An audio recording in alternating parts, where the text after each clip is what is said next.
Welcome back, everybody. We're going to be getting into some Smash today.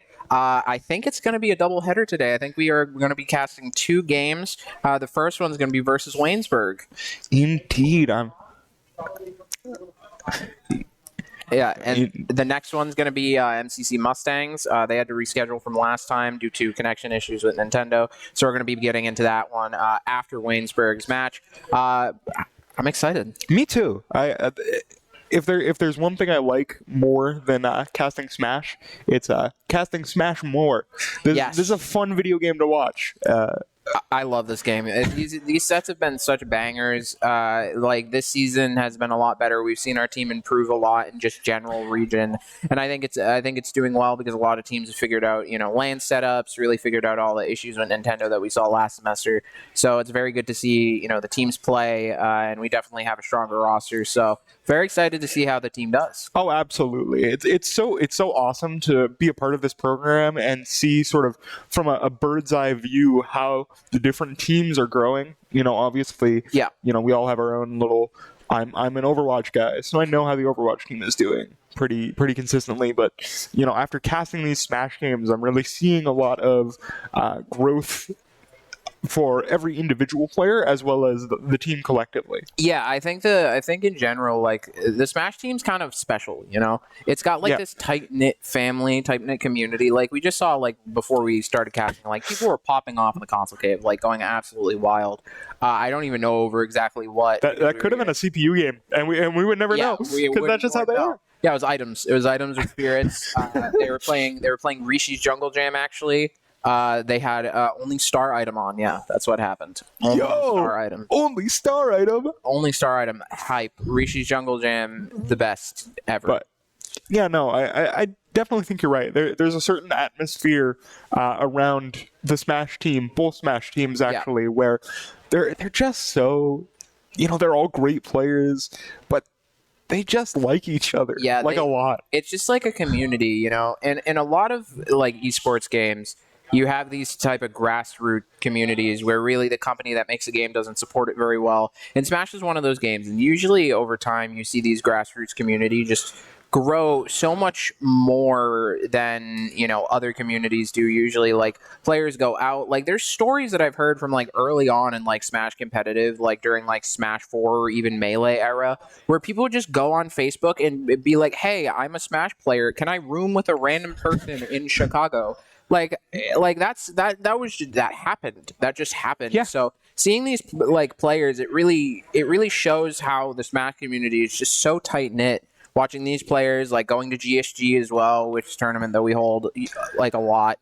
So yeah, it's just great to see the community around this game, and I think that all the players have grown in their individual skill levels to like such a better amount than last semester. We're really seeing each game them improve. Well, last semester was kind of ups and downs, especially with Nintendo and a lot of stuff that was going on with like, oh, well, we were on Wi-Fi and not LAN. So it's very good to see these players. Yeah, and I think sort of those improvements are really going to reflect well in these matchups tonight. I'm very excited to see what everybody throws out, not just from SNHU, but from the two colleges we will be facing it tonight. Yeah, I'm very excited. I both this blue and white team are just very good, and I'm excited to see them play. We've seen all these players grow a lot. We've seen some weird stuff, like Insignia might have picked up Wolf at some point for like a game, and then we haven't seen it again. It's a pocket pick. Yeah, we've also heard that maybe Crust is starting to play Kazuya, which is interesting, and then also Luigi, and then also and also Samus. Yeah, Crest has a lot of picks that we haven't seen yet. Yeah, look, you got to stay tuned because there's a lot happening in here, and we're not in tune as to when it'll happen. So you just have to stay tuned for whenever the Crust Luigi shows up. Yeah, I want to see Crest's Luigi Me too. bad. I love seeing like weird characters that aren't picked too much. We need more Luigi players in this world. Sure. Sure, I'll say that, I guess. Yeah, I love Luigi. As long as they don't do the one hit die combo, then they're fine. What do you mean? That's so sick. And they're fine. You don't like getting infinited? I love watching it as a caster. I love casting it. It's great when I don't have to deal with it, you know? That's exactly why I like Shoto so much. I love Kazuya while I'm casting. It's great, but I hate playing against Kazuya because I play Roy. That's why we're back here. Yeah. So, yeah, we should be getting to the match pretty soon, but yeah, no, we really want to see some of these picks come out, and it looks like we're going against a Byleth. Steven's Mario as usual, as we usually see in a Byleth. Byleth is kind of, in my opinion, an underrated character. I think Byleth has pretty good zoning, and as long as you get those up B back air combos, I think Byleth is pretty good. But you really need good spacing with this character. Like you're not going to really perform like Leo does, because Leo's a different breed of a human. That was almost that was almost gnarly. It's too early, Steven. This is game 1. You can't be going for those spikes like that. Just barely misses, but it's so close. But that's what Mario does. Mario is the true like combo character. Like a 0 to death you know, across the stage, gets one good read and you die. You know, that's really how Mario works. And it seems like Mario and Steven especially is going to have, oh my god, amazing ladder combo from Steven right there. Up air just from center stage. That was a perfect opening on that shield. It looks like, yeah, Steven's very comfortable right now compared to what we saw last time. Yeah, just sort of playing this very patient, and Dane is really allowing him to do so. Steven can just kind of wait around, play at center stage, take a hit or two, and then just find the opportunity to get the grab or whatever opening. But the shield break comes through. That was not part of the plan. Byleth's down air is so strong, but at that percent, it's kind of like you're doing extra credit at that point. You already got a stock and they're at 30%. So yeah, that's the one good part. But yeah, Byleth is a really good character, I think. I think that it's hard to play them into a lot of the top tier characters, but I think they do have the tools necessary if you can space with them properly. But here's the thing though, Mario directly counters by, oh my god! The first try didn't quite go through, but the second time absolutely does. Taking another big stock here late in the game. Steven's going to want to take all three, living on 2 stocks. Yeah, this match is just going too fast. You know, I'm trying to hype it up with some like context for background and stuff. Oh my god, an insane ladder combo. I thought, oh my god, no way! Dodge. That was so sick. Byleth just barely doesn't make it to the ledge, and for it, she gets spiked down to the bottom blast zone, and Steven rolls through that with 2 stocks remaining. Yeah, that's crazy that Steven was able to do that. Like, that air dodge read was just immaculate. I didn't even have time to build up a story. I didn't even have time to like direct the narrative. I had no like that just happened too fast. We're still doing the opening credits. Yeah. What happened? Steven decided to turn up and, you know, start the destruction early. Yeah, and if this is what we're going to be seeing from Steven for the rest of the night, I'd be scared. I'd be scared if I was the other team. That's that's not the opening that any college wants to get in a crew battle like that. No, not at all. That especially with the 2 spikes. Yeah, that was disastrous. But hey, what I was about to say though was that Mario counters Byleth. Yeah, so because Byleth's owner has very laggy moves, and Mario can just get in so easily. They don't really have moves to get off, but yeah, that was very well played by Steven to get that air dodge read. Yeah, I didn't even have time to build a story or talk about the matchup at all. Like, yeah, no, no, that just kind of happened. Rolled them. We're just here for the ride at this point. Yeah, like, that was very well played by Steven. Yeah, no, absolutely. If that is a trend to be followed, we are going to be getting out the popcorn and the whiteboard for the score the score recording. I mean. But that's also a hard matchup too. Yeah, that's like such a hard matchup. Absolutely, but you can definitely. That's not a immediate win matchup for Mario. Yeah, that's true. You have to play it smart, because if you let Byleth punish you, like, they just have so many strong moves. We saw it with the down air getting the shield break. So Steven just played that really smart and didn't allow the Byleth to get any sort of punish after that shield break. Yeah, he got up to what 75% and then just took it. The thing with Mario, right, is that he's so fast. He has such a good neutral, you know, is that they can get on Byleth really easily. And Byleth's game is just keeping Mario out. But once Mario gets in, it's so hard for Byleth to get down. Byleth doesn't have a lot of good moves to get on the ground. Really, the only move is down air, but that takes so long. But it does break shield, which is what exactly we saw in the match, is that Steven wasn't prepared for it. Probably thought another move was coming out because it has a similar animation to a couple other moves. So, and we saw that where Steven, for a little while, just wasn't able to get the opportunity because he was just zoned out. Like, he couldn't get in. But when he did get in, like, it was... bye. Your stock's gone. Like, yeah, that was absolutely insane. Like, he played Mario like in that last two stocks. That was very well played. Being able to get that ladder combo on ledge is exactly what you need to play Mario at a high level. Yeah, I mean that's pure bread and butter. Yeah. Any Mario compilation, any Mario player at the high level, that's what you're gonna see. You're gonna see those ladder combos just going up and up, and I still can't get over the read on that air dodge. Yeah, that was amazing. That was just pretty. I mean, like, but like, why not throw it out, right? Yeah, because, like, you're not gonna get punished for that fair. Because Byleth's off stage, they're just going to go to ledge. But it also covers ledge too, so they'd have to drift back. That's like a couple levels deep in the onion of neutral right there. Yeah. And that's definitely one where you're gonna like that Byleth is gonna play into another Mario, or is going to play into Steven next time, and is going to be falling down to ledge, and we'll just click not again. Yeah, that's something that you're gonna remember right there. That won't happen to you twice. But yeah, that was unfortunate for the Byleth player, but very good job by Steven to be able to get that readout. That was well played. Absolutely. We will, you got to give credit where it's due. Steven is down to 2 stocks here. So, it's not as if he completely swept that. That last stock, though, was so explosive. Like, first stock was very neutral heavy, like very, kind of even between the two, and then just like bam, bam, 2 spikes. Oh, yeah. I mean,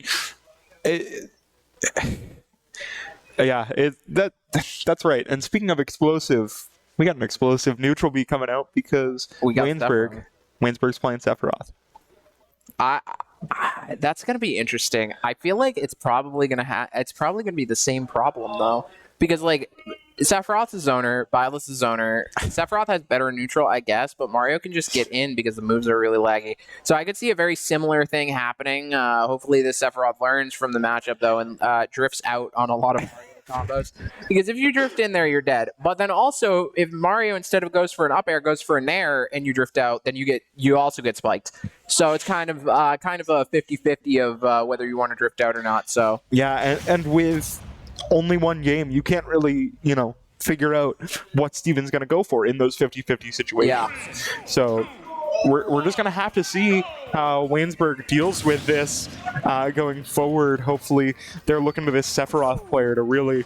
This stage, though, I think it benefits Sephiroth a bit.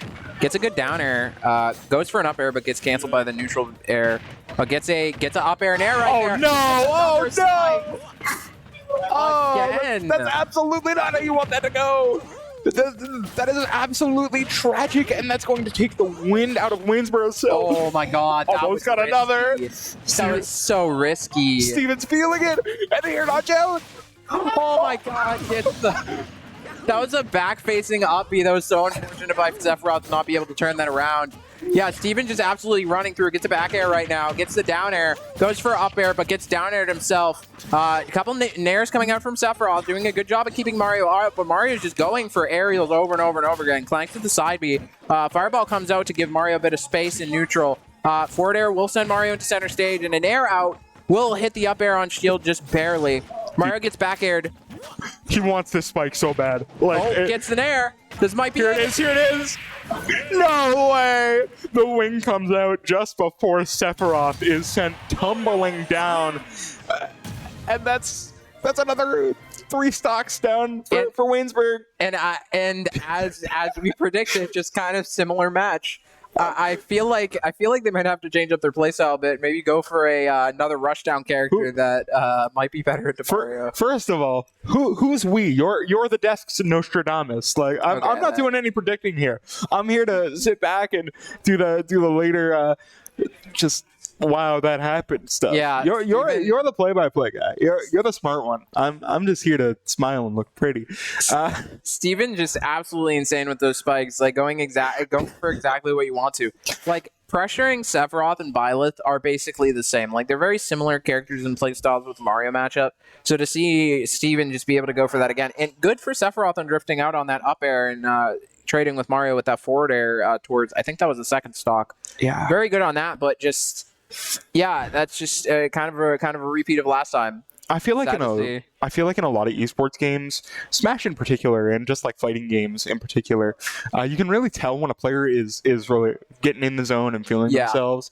Steven's getting in the zone, man. That's not a player you want to let get settled in. Hey, yeah, they're hot today. Like, being able to just get up and then do those spikes consistently is not an easy thing, especially because of how hard it is to actually land that. And especially because, like, only about half of those spikes were coming directly from confirms as well. Like, half those spikes were just raw soul reads that were just coming through, and they hit. Because you're able to air dodge most of those. Like, Mario's Fair has so much startup time that it's very difficult to actually get anything out. But Steven just, I don't know, turned up the gas, got, some extra energy today. I don't know. Slept real good last night. Whatever the reason, he is just tearing up this matchup. Yeah, that was just an amazing play by Steven. And it seems like the Sephiroth didn't really find a good way to find their footing in the match. Like, usually, like, when you're down, you have to, like, have time to adjust. But Mario is such an explosive character that, like, how do you even react that quick? And, like, how do you adjust your entire play style in, like, a stock? And I have to wonder, too, like 2 seconds, how Waynesburg is going to respond now. Because if their second option was another zoner, I'm almost concerned that their composition here is not going to do it. But yeah, we just heard next from Waynesboro is Isabel.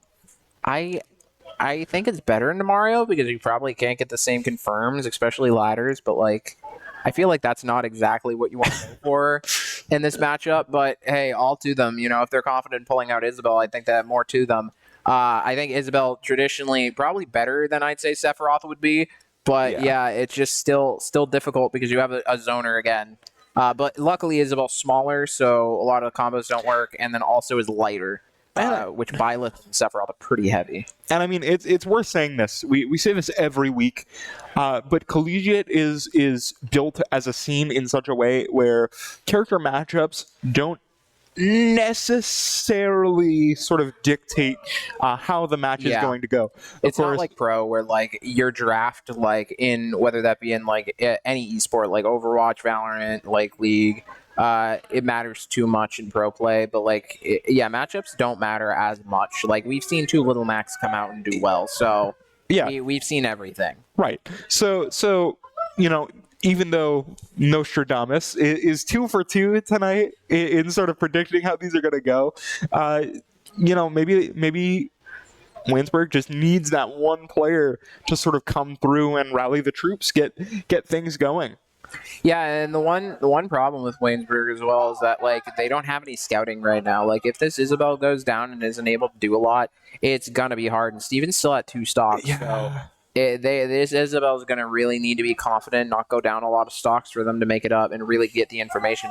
Because you don't know who SNHU is going to send out next versus Steven. Like, the 2 zoners, like, there are a lot of good players on SNHU that I feel like could deal with zoners. Like, I feel like Sephiroth's probably good into, like, Bowser, probably decent into Corrin because Corrin doesn't have juggle potential. And then you have, like, it's probably good into the Pokemon trainer, but it's kind of difficult because Squirtle's also rushed down. So, like, you don't really have a lot of information on the player's habits yet or play style because Steven's just been absolutely explosive with these matchups. Right. And at this point, they don't even know, like, what we are going to play once we get past Steven. Even if they knew all the players on our team, they don't know who they're going to pull out at any given moment.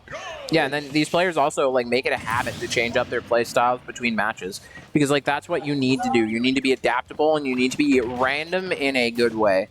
Absolutely. But, like, selectively random. Yeah. Like, only picking good out of the random options. But going into this matchup, Isabel's getting a little bit of early present, just playing this really slow. That was a great up B.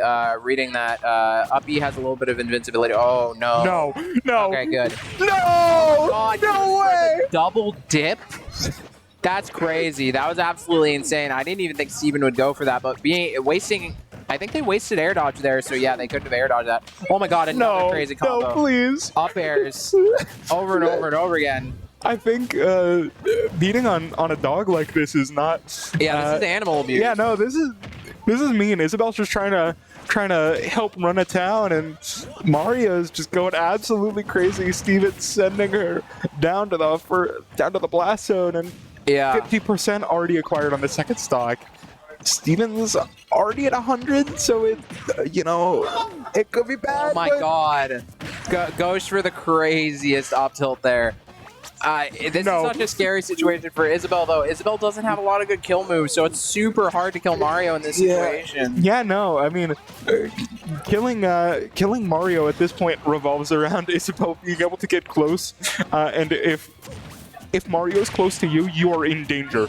Yeah, this is very scary, and Steven's doing a great job at really shielding on these Lloyds. Oh, goes for the reflect, though. That was actually a pretty big brain play there if it was able to get off. Goes for the cape, though, just barely isn't able to get that. And the forward tilt will come out from Isabel to grab that kill. Yeah, really what Isabel has to be doing right now is just playing as safe as possible. But the up smash right there just barely didn't kill. What I was saying, though, is that Isabel didn't get really comboed by that forward air because... Oh, my God. Ooh. That was so close. Yeah, just it goes for the up smash over and over and over again. They're going to have to walk into it at some point. Yeah, it's just so upsetting because when you're at a deficit like this, the way you see the game is going to change completely. And you're going to tilt a little bit. You're going to get a little upset. And when you're behind like this, when you've lost 2 stocks in that fashion, it's definitely not going to affect you in a positive way. And Steven is just capitalizing. Yeah, this is such a scary situation for Isabel to be in. Isabel's doing a very good job at racking up damage on Mario. It's just the problem that Isabel has a very hard time killing. Doing a very good job right now, at least, of playing around platforms. Seem to have got the read on Steven that Steven's more of a grounded Mario player rather than goes for some of those bigger platform stuff. Yeah, I mean, at this point, if Tricky Beetle is able to get this last stock off Steven, they will be a hero at Waynesburg. But at this point, you gotta look for a kill move, and Isabel just doesn't have many of those. Yeah, it's just difficult. Steven's at such a high percent right now that probably the next Lloyd will kill. But, you see those fairs and back airs not really be able to do anything. So Steven just has to watch out for the fishing rod and then watch out. Like, it's so hard for Steven to get in right now just because of where that Lloyd placement is. Goes for it, but then gets grabbed by the forward tilt. Absolutely insane play by Tricky Beetle right there. Was able to find their footing after that first stock double dip, but absolutely insane play by Steven being able to take that many stocks. Yeah, no, that should not have gone, I think, quite as long as it did. That was 8 stocks that Steven took. That's a lot. That is a lot. We've seen our fair share of greater than 8 stock pillagings. Yeah, so to speak. We've seen like full team sweeps before. 8 stocks. Yeah, that's 3/4 of a team stocks. That is 75%. That's too many stocks. Man, yeah, and Steven just did an absolutely good job at doing that Mario bread and butter basic, spikes. You have to practice those over and over and over again at ledge because Mario doesn't have a lot of good kill options except for like a deep back air or an up smash. Yeah, and that it just can come out of nowhere. That forward air, we saw it half the time. Those weren't coming from confirms, like we said. Those were just off rip. Yeah, and you do forward airs in those situations because Mario's similar to Fox, right? Because Fox's entire gimmick is he forces you to have only one good option, which is usually to roll out, and it's just so difficult with Mario because you go for that fair, right, and then Isabel has to air dodge, but then Mario can fast fall to stage and then grab Isabel before they land. So it's kind of like a 50-50, and Mario just has the ability to put Isabel in such a bad situation in those type of things. So sometimes drifting in, maybe they won't go for the spike, maybe they'll read an air dodge. It's just hard from the other player, but it looks like we're going to have Insignia be coming in. Not sure exactly what they're playing, whether they're going to be playing. I believe it's on the court. I want to see the Wolf. The Corrin is what I heard. I want to see the Wolf, though. Okay. Because Insignia played Wolf once, and we haven't seen it again. Bro, saving it for like playoffs or something. You can't leak the footage. Well, they already see our VODs. Like, it's fine. Yeah, but if Insignia doesn't play Wolf, he's not leaking the footage. I want to see a weird pick. Me too. Weird. Me too. Something wacky. I want to see something fun. Look, I am the messenger for the messenger in the back. Like, don't take out your anger on me. Corrin's great, but I want to see something weird. Oh. Indeed, the Corrin coming through. Unfortunate. Corrin's kind of in a different situation, though. Corrin has a lot easier time getting in on Isabel, and I think that this stage is probably better. The one problem, or the one good part, I guess, for Corrin, and the one problem for Isabel, is that Corrin can probably kill them easier. Corrin can kill floaty characters. They have a lot more kill moves rather than those forward air confirms. So that's the one good part. Like, up B is such a good kill option with Corrin. We saw counter kill for, like, the first time in, like, since Smash 4 that's happened.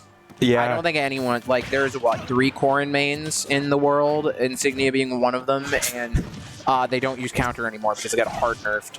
Amazing back airs, though. Absolutely great spacing from Insignia. So much pressure is coming into this matchup just from the sake of how it's being taken. Tricky Beetle only has 1 stock, so the weight of the world is on their shoulders, and Insignia is so good at just amplifying that with those back airs, like you said, just not allowing Tricky Beetle any room to breathe. That was almost a tipper right there. If it was, that probably would have killed Isabel. Such a light character, and Corrin's tipper on their side B is so strong, but didn't come out.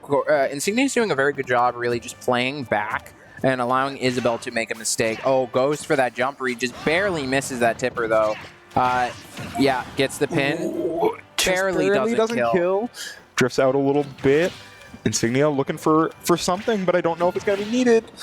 It goes for the pin, but it doesn't seem to be placed as well. Oh, pin on platform, though.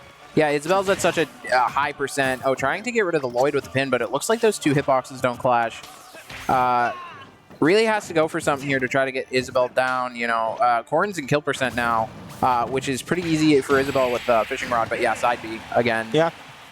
Got 3 pins, 1 of them worked. Third time's the charm. Yeah. It's true. A weird thing with pin, though, fun fact, fun knowledge. Fun fact if they're pinned in the ground, it has less knockback than if they're pinned in the air. And they were pinned in the air. Yeah. So if they're standing on the ground, it does less knockback. Oh, yeah. Okay. Yeah, and then the tipper's a whole other hitbox. But yeah, they pinned Isabel in the air, so it sent better. Interesting. Yeah, it's just with the physics of the game is sort of how that works. But it looks like they're sending an Inkling. Inkling's a very good character that isn't played much anymore. Yeah, you know, I feel like I don't know the last time I saw an Inkling. Honestly, it's kind of Inkling's a good character, but they don't really excel at anything particular, which I feel like it makes it really hard for players. They also get zoned out by a lot of high level cast right now. But into Corrin, I think this is pretty even to my knowledge. I'm not exactly sure on the Inkling matchup because I haven't seen Inkling played in a while. Like this was like mid Smash Ultimate, like where Inkling was really dominating. Well, that just means that we are in for a nice little surprise. Finally, after a few games of matchups being indicators of success, so to speak. Yeah, this should be a more interesting matchup. I'm not really sure what the bread and butter is. I think really the goal for Insignia is to just keep Inkling away, while Inkling's just gonna try to be throwing splat bombs, really getting some of the good nair combos off. So that's really the goal. Yeah. But yeah, Insignia played really well last set of just being able to zone perfectly, and I hope that continues into this one. Yeah, if Timbo for Waynesburg can maybe squeak out a 3 stock here, that's going to be so valuable for them going forward. But I'm not even sure who's better on this stage. I think this stage is good for probably both. It's big enough. It's a little bit bigger than Smashville, so it's fine for Corrin. But I think Inkling has some pretty good combos. I think they have tech chase stuff on platform, on center plat. doing a good job right now, really keeping Corrin out, taking a bit of stray damage off these nice confirms that Insignia is pulling out. That was a Chad parry right there. Being able to parry the tipper, that's crazy. Goes for the side B, though, is off stage. You're at 100% right now. Just it's so hard to really get in to get damage on Corrin, and this is really what we're going to be looking at. Corrin's not going for any crazy combos, but just getting off a little bit of damage over and over and over again, just bleeding Inkling dry. It's going to be hard for Inkling to do anything. It's so hard, though, for Insignia to edgeguard Inkling just because the up B is invincible for a large portion of it. Yeah. But yeah, Inkling's going to need to throw out some type of insane combo soon, being able to get in. But Insignia is doing a great job at amazing back air on center, being able to get that Jair out. Yeah, it's really interesting because if you're Insignia, you can play this as slow as you want. You have all the stocks in the world, and if you go down, there are 2 more players behind you that can, just end it off. Meanwhile, Timbo, it's them or we're going to a game 2. Yeah, and it's difficult right now, it seems, for Inkling to get in. Insignia is doing a very good job mixing up whether they're going to be in air or on the ground, because you can't really... Oh, no way that kills. That was a tipper forward smash, but I think that might have been a little bit bad DI. I don't think they were expecting that to hit just because of how long Corrin's forward smash is. Yeah, Corrin's range is absolutely ridiculous, and like you said, I think it might have caught that Inkling off guard. Might see something a little goofy here off ledge. It just, great up air there. Almost was a kill. Just barely. But yeah, Insignia is doing a great job mixing up as to whether they are in air or on ground, and it's making it hard for Inkling to get some of their grab confirms off. Goes for a back air there, but actually gets up-beat into a jump off ledge back air. It seems like Insignia is just playing a lot, I don't know, more confident, safer, trusting in their confirms, but yeah, it's just so hard for Inkling to get in right now. Yeah, I mean, what can you do if you're Timbo? You just have to try and get something miraculous, and it's just not appearing. Oh my god. Oh. Okay, knows that you can roll out there. A lot of players don't know that you can roll out of that. Oh, and gets the stray back air with the bad DI. Oh, that's so unfortunate. Yeah. It looked like Timbo was dashing away right there, and they just DI'd out. That's unfortunate, but very good pickup from Insignia. Yeah, that's about as well as that could have gone if you're Insignia, and that is about as bad as that could have gone if you're Waynesburg. You got you got scouting information on 2 players, 2 players that are in contention for 2 of our better players, I would say, but. That's only 2 players. Yeah, it's going to be difficult. They're really going to have to try to restructure their team to really get something out, because you're going to have to play probably Isabel and Demario seemed like the best option that you had. And then I'd say probably playing Sephiroth and Corrin seems good. But yeah, I didn't really know how that Inkling matchup would turn out, and it seems like it's really bad for Inkling. So yeah, I'm not exactly certain. But yeah, it just seemed like... Notice how Insignia was pinning in the ground and how it lifts Corrin up in the air. You can't grab Corrin in that state. And really? A lot of Inkling's moves in general are very low to the ground. So it looked like Insignia is kind of hovering above the range that Inkling could really do anything except for up tilt, which it doesn't lead to a lot unless you're mid range, maybe an up air. But it was just difficult because you have to kind of jump read Corrin in that situation, but Corrin has a sword and you have legs. So yeah, I think the sword wins. Yeah. I mean, that's definitely a tough matchup. I didn't even catch that. Yeah, it seemed like as the matchup was going on, it just became a little bit more obvious that Inkling didn't really have the tools necessary to stop Corrin from really dictating the game. Yeah. And like we said, their back was against the wall to begin with. Yeah, it's so hard when the pressure's mounting on you there. Yeah, hopefully they're able to take this time in between games to sort of take a breath, refocus, and get their head back in the game for this next game. Try and go for the reverse sweep. Yeah, they're going to have to really practice, really try hard to get this reverse sweep. Talk to your team about some of the habits of the 2 players, talk to your team about some of the habits of Steven, and especially Insignia. But yeah, I think restructuring the team might help a lot. Like being able to get Isabel into Mario early would be good, and then being able to get characters like Sephiroth onto Insignia to really stop Corrin, outzoning you, would be probably the best that you could do, unless you have a pocket pick that you can pull out into Mario that's better. Yeah, which is entirely possible. But yeah, at this point, we don't even know who's going to go in for SNHU. I believe we pretty consistently don't send Steven in for starter, starting in second game. Yeah, we could see Quackers come out, which I feel like a lot of the characters fit better into Pokemon Trainer. I feel like it's just hard when Mario can rush down a lot of those big sorties that fast. And Inkling's kind of similar to Mario in a weird way of like you want to rush down, you really want to put on the pressure, but Inkling doesn't have as many tools to like be threatening.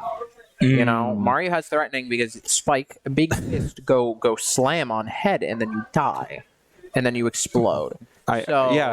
Duly noted. Thank you, Professor. We saw a very good example of that. We saw it multiple times too. That was. But what did Inkling have? Bomb. You got little stubby legs that can kick you.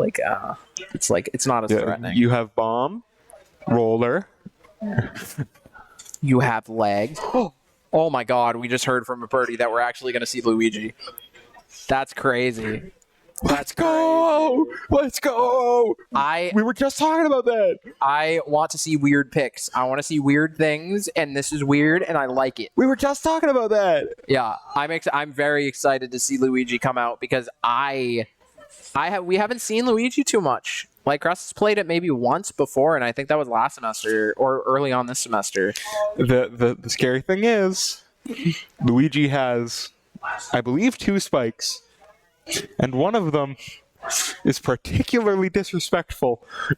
Luigi does have a taunt. Yeah, I don't expect it to happen, but with the rate at which we were seeing spikes last game, you never know, man. I want to see a 0 to death. I hate when it happens to me, but I love seeing other people go through the pain that I experience every day playing Luigi's. I love it. I love watching Luigi's get those. Hot take, right? Okay, Luigi's a Shoto. That's not a hot take. I think that's just true. You have a fireball. You have a sure you can. Yeah, and you have a Tatsu. Yeah, and you have a Tatsu. So Luigi's a Shoto. Luigi's a Shoto, and also Crust might have picked up Kazuya. I have no clue though, but that's only rumors. Luigi is Kazuya. Luigi was the original Kazuya. Let's be real. But anyway, I don't know what that means. I'm going to let that drift into the aether forever. Waynesburg is starting off on this Isabel, hoping to really run it back. This next game could be bad. I think that it's easy to do. I think it's easy to do the combo, but I don't think it's easy to get the finishing up B for the one-shot combo. And I think that Isabel definitely has an ability to zone out Luigi. Luigi isn't really fast. So I feel like if Crust can't get a lot of these crazy Luigi combos, like Luigi has some combos that would put Mario into the hospital, a brain aneurysm. Like Luigi can kind of just do whatever move into whatever move because they all have so low knockback. I want to see a misfire. I get the feeling we're gonna see a misfire. I want to see a misfire kill. I want to see the weirdest thing ever. I want to see some. I want to see some goofs. I want to see some gaffes. All right. Next game, we're gonna if Crust manages to go down, we're gonna get a Game and Watch in here that's only gonna kill with nines. Yeah. At this rate, with what you're asking for, I think that's the only way to satiate. I want to see some goofs. I want to see some gaffes. You know what? I think we need more goofs and gaffes. It's getting to the end of the semester. Pressure's on for all of us. We need some laughs. Yeah. And I think Luigi will provide those. Yeah, as mentioned before, I think the matchup is Isabel-sided, but I'm not sure at all. We'll have to see. Oh, goes for the second grab right there. Lloyd's down on the ground. Fireball's coming out. Luigi Crust is just doing a great job zoning right now, using Fireball to stop those dash attacks from platform. Yeah, just sort of waiting for that opportunity to come in, waiting for Tricky Beetle to sort of make a wrong move to capitalize. Luigi's punish game is, in my knowledge anyway, pretty pretty darn solid. He can combo really well, so any kind of mistake can lead to a lot of percent racking up like that. That was just up tilts, and Tricky Beetle's up like 40% off those up tilts alone. Yeah, and you just got some crazy combos like up air and forward air right there. Goes for the uppy through the fishing rod. No way. That's not supposed to work. That's a Chad move right there. Yeah. I mean, you know, if you're able to dish out damage that quickly, why not go for it? It's early in the game. You have the momentum on your side because you have game one in your back pocket. You're able to go for some of those more goofier plays, more easily punishable plays. And, you know, that time for Crust, it paid off. Yeah, and that's just things that you'll see from Luigi constantly. But Isabel's doing a great job zoning right now, except for that early up B kill. It seems like they're just racking up more damage on Crust than Crust is on them. Crust is looking like they're Oh no. Okay. Doesn't quite get it. That Lloyd was actually really well placed to sort of prevent Crust from going for the combo. I believe if Crust committed to that, that was going to send him directly into that Lloyd. Yeah. That well-placed Lloyd. Isabel's doing a great job, though, of being aware of their percent against Luigi, which is the main thing. You know, Luigi has some crazy combos. Tries to go for the regrab right there, doesn't get it. You really just see plungers so much on Luigi. Like, it's such a good move. Yeah, it's just a good option. It's good in the neutral. You can ledge guard with it a little bit. And then, like, it can lead into grab, which is Luigi's probably best asset. Yeah. Like, Luigi's grab can lead to so much. It's just... It's a lot. Are they like wave bounce? Like what was that? They were wave bouncing on the ground with the plunger. That was weird. There's a lot happening here, and most of it is tether grabs. Yeah, most of it is there. Most of it is like Zares or just grabs. Yeah, no. Fishing rods a lot. Yeah, down B. Down B hits. This is a lot slower match than the Steven one for sure. This is definitely a change of pace. Yeah, Goes for the up B again. Wasn't able to get it. It seems like Crust is just kind of playing this slow and playing it smart though against Isabel. You really don't want to try to go in and oh my god. If it doesn't work the first time, do it again. They never expect the second one. This is a consistent thing. I feel like nobody ever expects the second one because you know on face value, it's not a good option. But because people think it's not a good option, it suddenly becomes a good option. Yeah. It's like there's this bell curve in esport. Oh no. Oh, doesn't get the nair. Oh, they accidentally fast fault that. That's unfortunate. Yeah, and like Isabel's a lot smaller than your average bear, so I definitely do think that makes that a little bit harder to execute as well. Yeah, it looks like this matchup is a bit Isabel favored from what I'm seeing in general. Like, if you avoid Luigi's up Bs, if you, like, don't... Oh, my God, another grab. Okay, goes for the back air there, not the up B. I thought they were going to go for an up B. Gets a down air. Side B, though, from Isabel. Able to set up a decent amount on stage. Lloyd is down right now. Gets the jump read, just barely doesn't kill. Oh, that Lloyd was so well placed. That sort of just barely doesn't kill. Yeah, I didn't realize a Lloyd could read an air dodge. Meanwhile, that fireball was so huge, and I didn't even expect that. I didn't even expect the instant back throw. The game didn't either. No kill spark either. Meaning that Crust just takes the game, losing one stock in the process. Yeah, that was well played by Crust, being able to throw out those unexpected options. Like what I was saying, there's like this bell curve. I think you'll know what I mean. Of like low-level players will be like, I do the thing because it's funny. And then mid-level players are like, no, don't do the thing. You have to do the most optimal thing ever. And then high-level players are like, I'm going to do the thing because it's funny. Yep, I know exactly what you're talking about. Like in League, it's like I don't buy pink wards because they don't do damage. And then mid-level, you buy pink wards because it gives you vision. And then high-level players, I don't buy pink wards because they don't do damage. Every game's like that, though. Every game. I'm gonna act like I understood every word you just said, so you don't have to elaborate any further than you just did. But like in Overwatch, it's like going for the stupidest flank of all time just works at high level. Like, it just works sometimes. I mean, sometimes, yeah. Yeah. But I feel like fighting games are so much more prone to that just because half the game is mental. Yeah, no, it's like all reading your opponent, like 90% of it. Like my favorite thing in general is to pull out like a weird character that they've probably never played against before and then just stopping them even though it's like low on the tier list. Yeah, because like we always say, at this level, tier doesn't necessarily matter. Yeah. If you're good at Little Mac, you're good at Little Mac. Hey, if I pull out the Kirby and I suck them off the stage and then flip them out and then footstool them, it works. Yeah, and if it works, it works. It doesn't matter if it's high tier or low tier. If it gets the job done, that's all that matters. It's just so funny to see the bell curve of options in the game. But yeah, going into this next match, I wonder who they're going to send out against the Luigi. I feel like Sephiroth would be pretty good. I have to feel like this is not something that they would have expected to run into. No, unless you know about Crush's Luigi, I doubt. Yeah, and I'm not particularly involved with the Super Smash Bros. Ultimate competitive scene. However, I don't think rumblings of the Crush Luigi have made their way to every major this side of the Mississippi. Yeah, I doubt it. So, yeah, that was very unexpected to really pull out a Luigi there. It seemed like they were expecting Steven or someone like that. But, yeah, very well played by Crush, being able to just take that game slow, really going at their own pace and getting out those wacky options like up B. But, yeah, it's gonna be Inkling. Inkling coming out next. I just heard Inkling. I feel like they're doing the opposite of what they should do. You think so? I feel like it seems like Crush isn't necessarily as confident on Luigi as they are on Falco, but Falco's their main.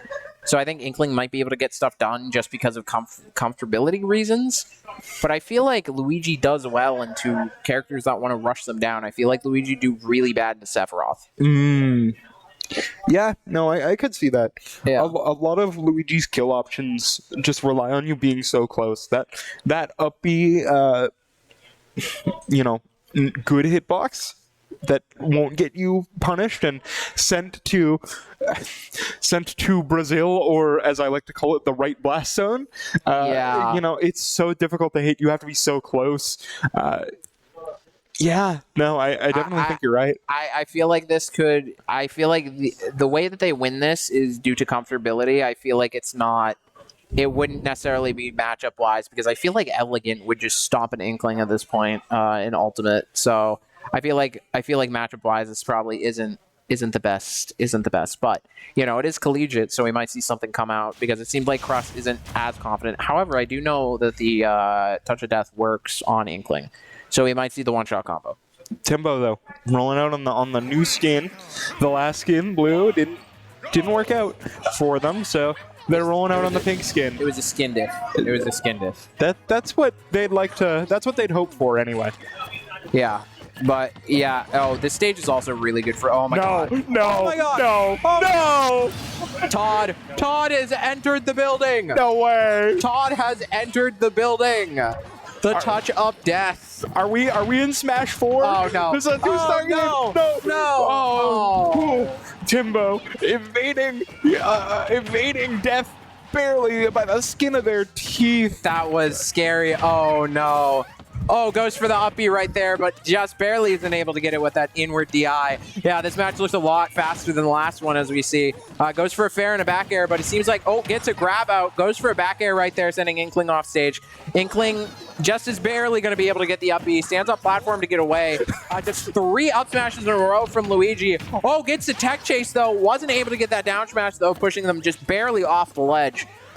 You see Crush really taking it kind of slow. Is able to get that grab, though, into the down B. Will just barely not kill. Yeah, that was some really good DI by Timbo. That probably should have killed. But now Timbo is living at 128. Got that ink refilled. Crush at 84%. Might be cooking. Never mind. The unexpected back air coming out from Luigi right there. I can never say that somebody's cooking, because whatever I do, they just stop. It's Caster's curse. That's all it is. Yeah. But, oh my god. Not again. Not again. Not again. No. Todd has entered the building. Todd is here. For those who don't know, Todd stands for Touch of Death. But yeah, Todd has. Yeah, that is what we wanted to see versus Isabel, but it seems like Isabel was too floaty to be able to have that happen. Yeah, amazing play by Crust there. That combo is not easy at all. No, that's not easy to do. And I think finally, our own Snoostradamus finally doesn't get one. Comfortability not seeming like a problem for Crust in that matchup. Yeah, that was gross. Yeah, it seems like maybe Crust just wasn't as comfortable against floaties. But yeah, versus a rushdown character, like I mentioned before, like theoretically that's a bad matchup. So yeah, I would have rather seen like Sephiroth into that. They dropped that combo, the touch of death. They dropped it once. Yeah, and they were like halfway through it. Yeah, if they don't drop it there, like we would have already probably moved on. Like, yeah, that's ridiculous. That shouldn't happen like that. That was disgusting. Yeah, Luigi is a fun character. Shoto, as you can see. Yeah. But more of a Marvel vs. Capcom type of Shoto. More of a Dragon Ball Fighters than a Ryu. No, bring it back to Marvel vs. Capcom. That game is good. Yeah, that was absolutely insane. Yeah, no, that someone needs to make a mod for that game now. The support's all there. We need to see Luigi in Marvel vs. Capcom because that looked like a full-on Infinite. Yeah, that looked like Iron Man's Infinite across stage. Just blaster. Yeah, it's absolutely ridiculous. Crust just pulling that out of nowhere. Yeah, nowhere. It seems like we didn't see it in the last match because it's a bit character dependent, but yeah, that was amazing by Cross. I have to question now. Like, are they? They have to play another zoner. Yeah, they're gonna have to actually play a zoner rather than a rush down. But are they going to be able to answer this? Because if Cross gets in, it's goodbye to your stock. It's gone. That's true. Especially with Sephiroth being such a larger hitbox. Yeah, I feel like that might not. But Sephiroth does have the utility to keep away. I feel like maybe Byleth could be a little bit better, just a little bit, because Nair. You have like Nair fast fall into like grab or dash attack, so that could keep Cross off for a while. But yeah, you just really have to. Like Luigi has such bad neutral, except for the touch of death. Like if they didn't have the touch of death, it would be like a really bad character. Yeah, but Luigi does, and so Luigi can just make that happen for no apparent reason. Yeah. With next to no warning. It's so scary. Luigi is legitimately just like a boss fight. And the craziest part about that as well is that if you miss the first plunger and it does like the hitbox, not the grab, you can go for another grab, and it's true. Yeah. And even if you don't hit it for whatever reason, like it's safe. You're not getting punished for it. Cross went for it like 3 times already and didn't get punished for the second grab. It's just it's just so hard to play in that situation. I love this video game. I love Smash. I love how you can see Blockman fight Big Lizard. Whoa! That breathe fire. We're not really seeing much Blockman anymore. No, Blockman got banned. Blockman got banned because Blockman can get out of attacks. Yeah, it's just But yeah, I love Smash. I love watching this game. Like I hate playing against Luigi's, but goddamn, do I love watching them. They are so fun to watch. Being able to get those touch of deaths out. Yeah, because when you see it. Yeah. When you see that first down air after the grab, like, you know what's coming. Oh yeah, it's amazing. Like one thing also is that like high level, the best Luigi player is probably Elegant, I think, right now. But yeah, Elegant doesn't even do touch of death combo. They just will drag you across the stage and kill you in a weird way. Because like you can link up B into whatever combo you want, and Luigi has such crazy combos early game that you can just drag them across the stage. Like yeah, Elegant literally does some of the most elegant combos you've seen. Luigi's such a fun character because of that. Yeah, I'm excited to see just more of this. This is my happy place. I like seeing Luigi do the funny. This is it's end of semester. It's getting tough. We got a NECC coming through though. I think NECC is probably a good pick into Luigi. Small, floaty, can't probably touch a death. But yeah, misfire. There's your misfire. Okay, we saw one. I didn't want it to be down. I wanted it to kill, but I do think Luigi does decent into this, though. I could see PK Fire being annoying, though. Yeah, absolutely. Yeah, Crush this is a Wi-Fi-ness. Yeah. Playing around it, just waiting for something other than PK Fire to come out. Dane is really channeling their inner Wi-Fi Ness experience, Wi-Fi quick play Ness. I mean, sometimes you need that. Yeah. Like, honestly. Just barely gets out of that fair. It looks like, yeah, Crust is going to be playing this game a lot slower than that Inkling one where they were able to get that touch of death out quickly. Yeah. Unfortunately. Ooh. What? Yeah, it's just PK Fire. Yeah. Oh, no. No. Oh. Okay, gets the Nair. Almost gets a crazy combo right there. A lot of little things are happening here. There's the misfire. Just gets cut out by the PK Fire, though. That's so unfortunate. A lot of very small little things are happening right now, but they're happening so sparsely that it's kind of tough to see the impact that they're having right now. Yeah. Neither player is really at kill percent. Touch of Death doesn't look like it's going to be happening this stock at this point. However, one more good move from Luigi. 93 for a floaty is kind of dangerous territory. Yeah, Luigi's a bit floaty themselves, but not as much as Ness. Ness is probably one of the most floaty characters in the game, except for like Mewtwo maybe. But yeah, gets that up air on Luigi, very well placed right there. I'm kind of surprised that kills, to be completely honest. Yeah, Ness has some strong aerials, like some really strong aerials. And it looks like Crust is just kind of out of their element here. You know, the PK Fires, it's so hard for Luigi to get in. Yeah. And Ness is doing such a good job at playing to their strengths of being able to zone and just get out some consistent damage onto Luigi. Like, this is all you have to do, and especially in a tournament setting, this is your goal.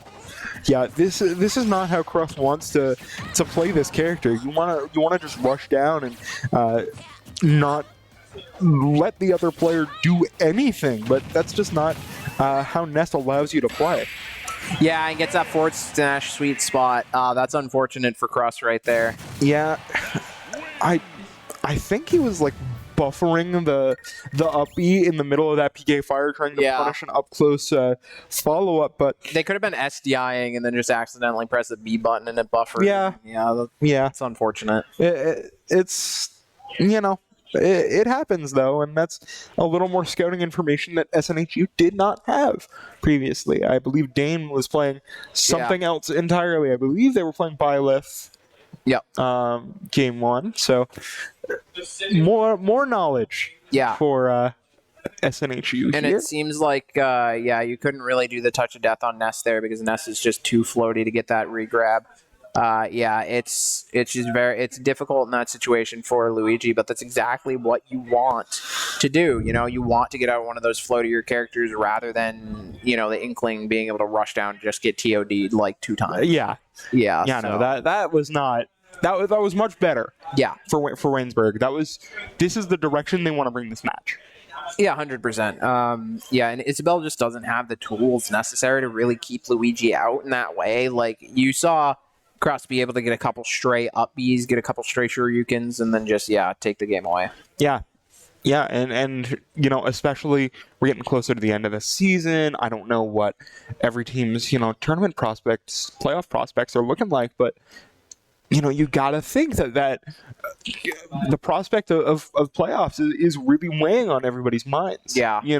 There are going to be the teams that are basically secured for a solid playoff run, your Fishers, probably SNHU, just teams like that have had consistent success over the season. But for those teams that are maybe not quite as high in the standings, every bit of seeding they can get might be the difference between a round 1 exit and a deep playoff run. Yeah, and you really have to be looking out for it. So I could see them really be wanting this win on SNHU to really get their standings higher.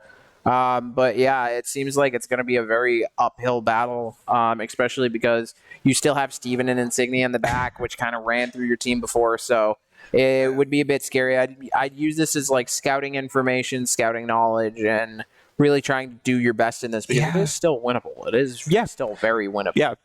Every I think this is applicable to basically any game So, take this into your ranked games. It's always winnable, except for when it's not. And when it's not is when the game's over. Yep.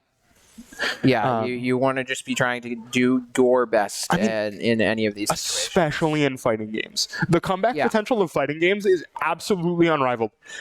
The amount of like a solid 50% of the top fighting game clips of all time are just comebacks. Yeah, like the top fighting game clip ever, Evo Moment 37, right?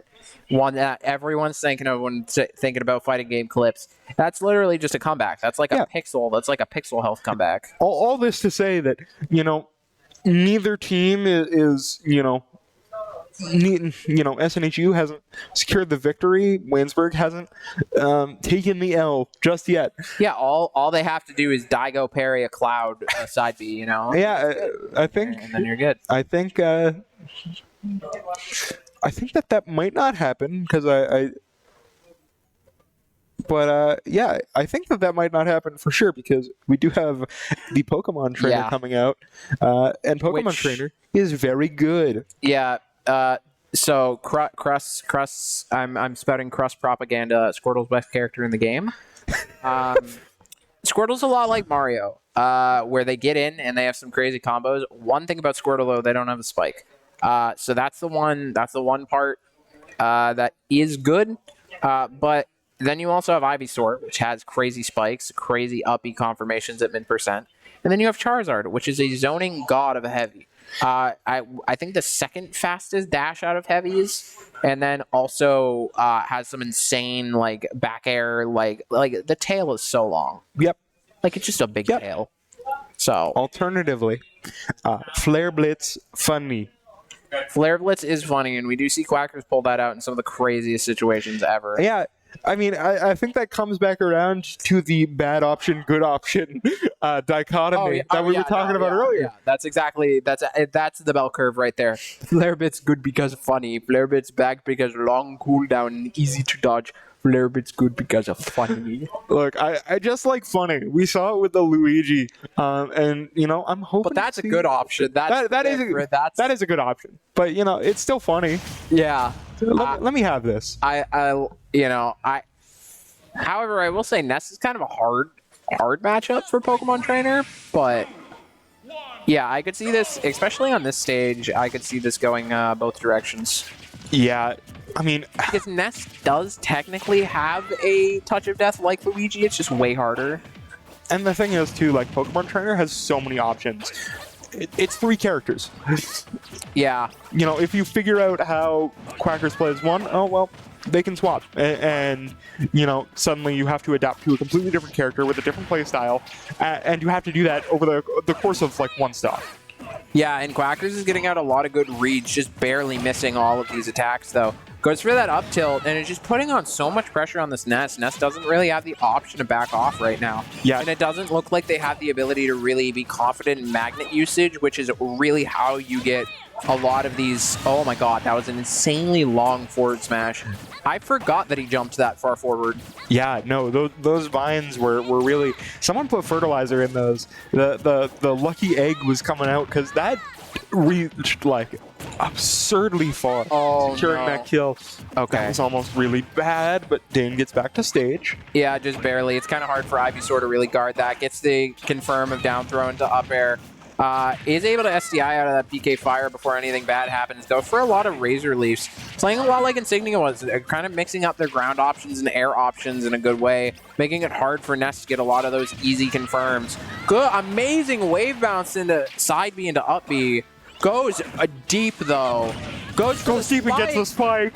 That's amazing. That's so hard to actually land onto a Ness up B. That's like a true 2-frame. That's really difficult to actually land. Yeah, no, that was beautiful. Speaking of beautiful, that drag down into the Nair. Yeah, that was amazing as well. That was gorgeous. That was a nice little play coming out from Dane. But Dane now is on the back foot. 1 stock remaining to Quackers 2. Yeah, and it's going to be difficult. Charizard is more combo food, but their zoning potential and their rushdown ability is just so much more than you'd be ready for Yeah, they just have great ledge trapping as a character. Their dash speeds are really good. Their throws are good as well. Like, look at how far that tail goes. It's just... Yeah. And Uppy's also a kill option. Uppy is such a good option, too. Yeah. Just out of shield, it comes out so quick. It does high knockback. It's invincible. What's not to love? And now Quackers just has to bide his time. Yep. Gets the tail, the sweet spot coming out, gets the kill. Yeah, and that's going to be very unfortunate for Waynesburg. Yeah, that was amazing play, being able to wait there to get that shield drop read. You know, a lot of players don't keep their shield up for as long as they should. They really go by the pace of the match. So if you just slow things down randomly, they might just drop their shield, which is exactly what happened in this game. And that was a great play by Quackers. Yeah, and it seemed like the Nets didn't have as confident magnets as they really needed to on that small of a stage. Yeah, and it's Magnet's so tough. Hard, yeah, Magnet is hard, but it's so tough too because like we said, Quackers just played 2 different characters and played them completely differently. That Ivysaur was so fast and really just kept laying the pressure on. Meanwhile, he swaps Charizard, slows it down. The pressure comes simply from Quackers existing near and Charizard is so big that you feel a lot of pressure even if it's not there. That's an interesting character. A DDD is coming out. I like my silly goofy guy. DDD, I think, is a good character. I think DDD has some better matchups than you might think. I think DDD is probably, if you don't count Charizard as like a super heavy because they're attached to 2 other characters, probably the 3rd best super heavy in the game. I'd say Bowser's obviously the best, right? And then, if I'm missing one, I think it's just DDD, actually. Yeah, I think DDD is really good, so I'm excited to see this come out. DDD has a lot of good options. Yeah, I'm excited to see a new character coming out, unless one of the players that we saw last game has DDD as a secondary or something. This might be a new player. Yeah, might be the one that they need to bring this back. Insignia is signaling to me right now that DDD is not a good character, so. Yeah, it depends. Look, it depends. I think DDD has options. I don't think they're good. Yeah. So, but I think they have a chance. Regardless, here's the fun part. We're the ones with the microphones. Hammer. DDD hammer. I want to see a hammer. I like as a Reinhardt Overwatch enjoyer myself. I like my characters having hammers. Yeah. And DDD does in fact have a hammer. I am more partial to the pink puffball myself. Yeah. But I think DDD has a lot of options. I think DDD has really bad matchups, but EDD has some interesting tools. You have a lot of interesting stuff with Gordos. If Gordos couldn't be sent back, I think the character would get a lot better, but sadly Gordos can be sent back. And then also, you have drag downs with up airs if you can do them right. However, it is character specific. I just don't see a world in which DDD's size isn't a major factor in this matchup. That's a huge problem. Especially with Quackers just being on Pokemon and Trainer. On this stage as well, it's going to be really difficult for DDD to do a lot. Yeah. Looks like Quacker's starting out on the Squirtle as well is going to make this so difficult, so fast, so small, so many multi-hit moves. Just really is going to punish the sheer size of King DDD. And the problem with DDD as well is DDD doesn't really have any good options to get out of pressure. And then on top of that, also is just so big and doesn't have any good shield, like safe on shield moves. Oh my god, they're going so deep. But it works. Yeah. It looks like they air dodge there, not expecting DDD's weight to carry them down to the blast zone. Goes for a good fair there, was able to get something. Gordo is on ledge, is able to hit them off. Goes for the forward tilt though, is good. Might be another Gordo setup. Goes for the down smash, but isn't able to get anything, and that down tilt is not safe on shield right there. Squirtle is just going to be able to drag you across the entire stage, similar to Mario combo right there. Yeah, this is such a difficult matchup for Colseb. You know, Quackers is just doing so much. Yeah. none of DDD's options are working right now, and I think that's just because you're trying to use those options, which are already kind of niche on their own, into 3 separate characters. Even the back air, the kill sparks come out, but it doesn't secure a stock. That was crazy. That didn't kill. Okay, maybe DDD is a bad character. Maybe I was overhyping DDD. I mean, that's our job, though. We gotta overhype people. I saw a cool Twitter clip, and I thought the character was good. And you know what was good, though? That back air. That back air was so huge. And another one comes out. Yeah, this is a difficult situation for DDD. Great up smash, though. That also doesn't kill. Not getting the sweet spot on that. Yeah, Quacker's at 177, still living. Yeah. 183 gets punished for that flare blitz. Amazing up air right there. Yeah, it's just difficult in the Pokemon Trainer because you Squirtle's such a small character that DDD can't really do any of their wackier things. Yeah, and you know, Quackers is just racking up the damage. There's nothing Quackers can't do because DD's hitbox practically takes up half the stage compared to other characters in this game. You know. So Quackers just kind of has free reign. A lot of things that wouldn't work on smaller characters are just going to happen here. And we've seen it stock after stock. Oh, goes for the hammer, but just barely misses it. Flare Blitz blocks the stage, though. Very good up smash coming up from Charizard right now. Goes for the up air and then back air, perfectly spaced to be able to get that. Amazing tipper right there from Quackers, being able to secure that last game for SNHU. Yeah, and that was a nice little showcase for a few of SNHU's players. Not everybody getting the spotlight there, but you know, Steven coming in with some really good plays. Steven was insane this time. Crust getting some clips. Like that was some like Crust and Steven did a lot. Like being able to get those spikes were crazy, and then Crust being able to get that touch of death twice. And then Quackers just being able to come in, secure the last few stocks, and just amazing take play. the dub. Amazing play by everyone involved from SNHU. But let's not sell short Waynesburg as well. They played a lot of good characters, you know. Being that proficient on Isabelle is really hard. Isabelle's such a niche character. There's like one main. There's like one guy that plays Isabelle. We found them. They're the same guy, though. Like, if you see 2 Isabelles, it's just the guy being faster. Like, it's Flash. It's one guy is every Isabelle main. So to be able to be that proficient on Isabelle is just, you know, it's very good. Yeah.